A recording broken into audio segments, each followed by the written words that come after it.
Jeff Mason, to you first. Your top lines from tonight's special election results. You know what my top question is what is President Trump thinking after watching Elon Musk fail in Wisconsin? He's such an important advisor to President Trump, and they're so close, and President Trump loves having him around.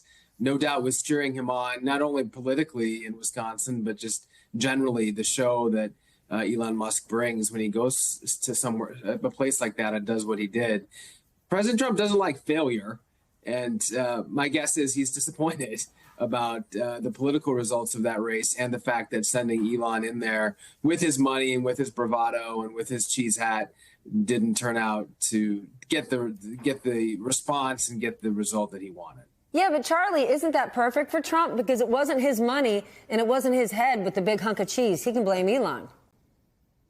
Yeah, by the way, welcome to Wisconsin, Elon Musk. I think we sent you a message here. I mean, the message from Wisconsin to Elon Musk is womp womp.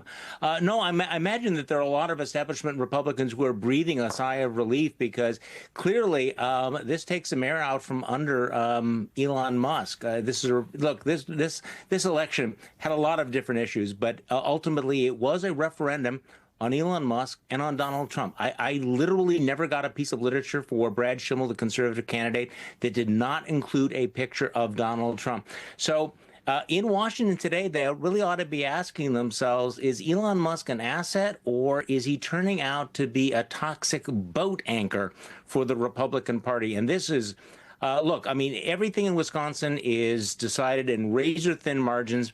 What you're seeing here is a blowout. Elon Musk and his $26 million got wrecked tonight in a state that Donald Trump won just a couple of months ago. Very bad news for Elon Musk. Very bad news for his position as being the kingmaker in the Republican Party right now.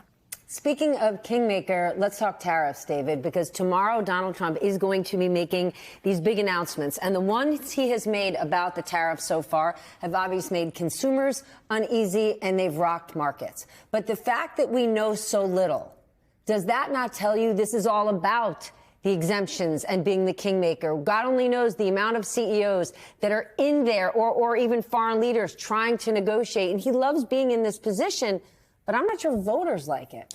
So we are going to wait and see what happens tomorrow at 4 p.m. in the Rose Garden at this Make America Wealthy event that the president at 4 p.m., just after the markets close. And I think that's crucial to point out here. But you're right. He has postponed tariffs before, announced tariffs, and the market reaction has been solidly negative. We've seen that over the course of the quarter. We know that that's important to him, despite what he and his advisors may say. I think you're right. What we've seen in recent days, and certainly what Bloomberg has been reporting, is there's an perceived openness among the president to negotiate around these in a way that we didn't think before. So going back to the very beginning, he proposed this universal tariff that would be pretty broad-based and blunt. Now there is daylight, and I think Caroline Levitt said today, the president's always willing to take a phone call. He's always willing to negotiate after these go into effect. So what that means fundamentally is we'll get this announcement tomorrow, but the uncertainty will continue because all of these countries, all of these companies, all these sectors will still be wondering what's going to happen going forward. And I think that's likely to have a kind of profound effect on the markets going forward still. Charlie, even Trump's closest allies privately are very concerned. A, they're concerned about the markets, but B, they're concerned about everyday consumers, small business, big business, farmers. Yeah, the one thing the market does not like is uncertainty, and he's injected the maximum level of uncertainty because what we have is policy making by whim. I mean, let's take a step back here. We're not having congressional debates, congressional votes on the imposition of trillions of dollars of new taxes. This is up to Donald Trump. And at this point, no one seems to know what he's going to do, including the people on the inside, which has to create a great deal of anxiety because this doesn't appear to be part of a grand, well-thought-out economic plan. It seems to be, again, government by whim, by what Donald Trump is going to be saying, his fetish for tariffs, overriding all the people telling him that, no, a trade war is really bad for the economy, for consumers, for voters, and for your poll numbers.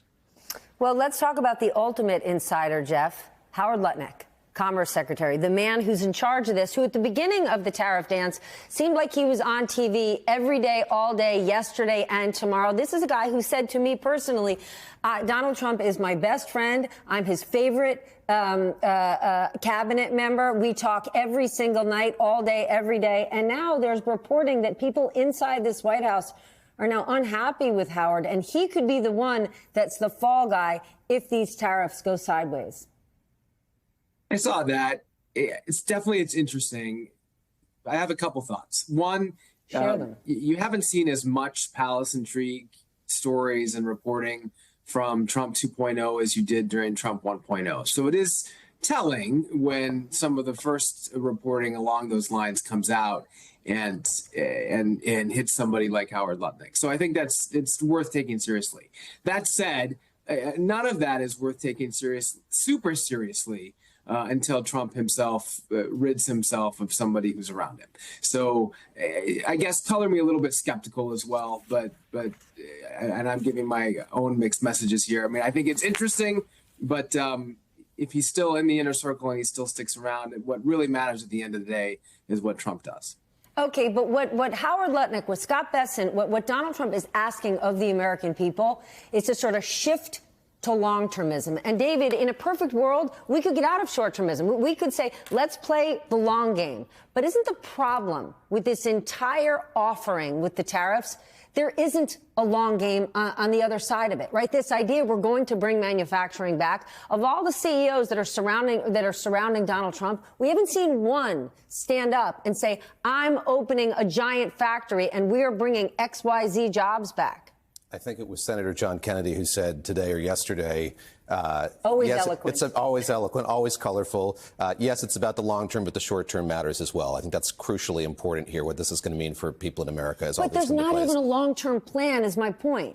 You know, I think what's been entirely confusing about all of this are the motivations for it. As in Charlie Sykes saying just a moment ago, a lot of this has to do with the president's whims and what he's angry about, what's irritating him. But we've seen the excuses. This is because of fentanyl. It's because of immigration. It's because of onshoring, as you're talking about, bringing that manufacturing back.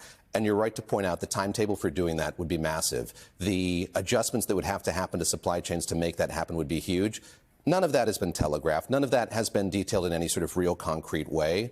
And I think that CEOs around the country might be willing to build a factory here, bring a factory there, do some more manufacturing here in the United States. But to do the kind of wholesale reinvention of the manufacturing sector here in the United States would take so long and cost so much that's just unfeasible at this point in time. David, if this were about fentanyl, then Donald Trump would not have created the exemption for packages that are coming in from China under $800, what everybody likes to get from Temu and Shein. But he created that exemption, which is exactly how fentanyl gets in this country. So the argument that they're making, this is about fentanyl, just doesn't ring true. All right, Charlie, new topic. You know I'm going to talk about it because he is from my home state. Cory Booker didn't need a bathroom break, didn't need a nap, didn't even seem to need a snack. He made history on the Senate floor, speaking for over 25 hours. Is this going to help Democrats break through in any way? Well, it certainly is what the Democratic base has been wanting. There's been a tremendous appetite for this kind of thing, this kind of energy, this kind of eloquence. And it was an extraordinary moment. I mean, let's face it. Who couldn't think of Jimmy Stewart in Mr. Smith Goes to Washington when they were watching him? So, yes.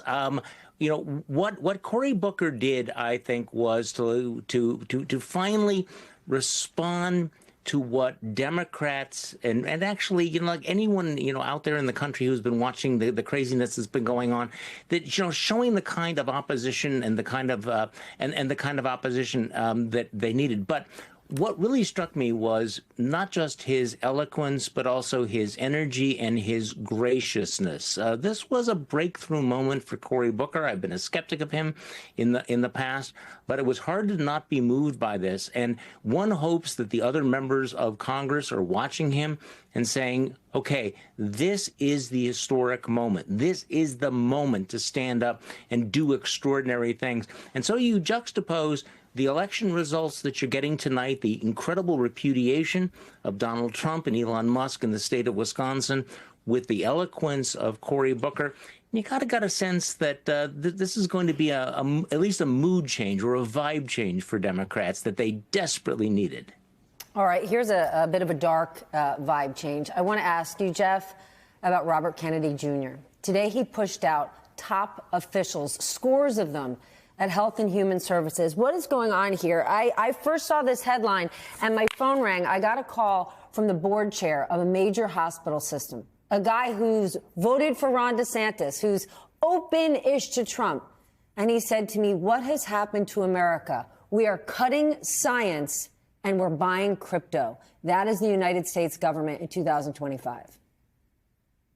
Well, what is happening is exactly what President Trump promised would happen in terms of putting people in like RFK Jr.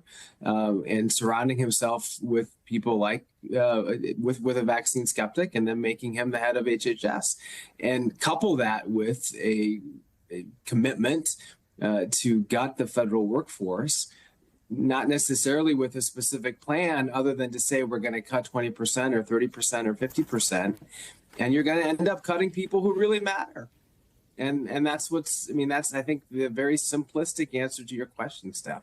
I guess combine that in addition, again, with what we know about RFK Jr. and what he cares about in terms of health policy and what his skepticisms are. He's running the show at that department now, of course, with the blessing of President Trump, but making those decisions based on the way he looks at what's important and what's not.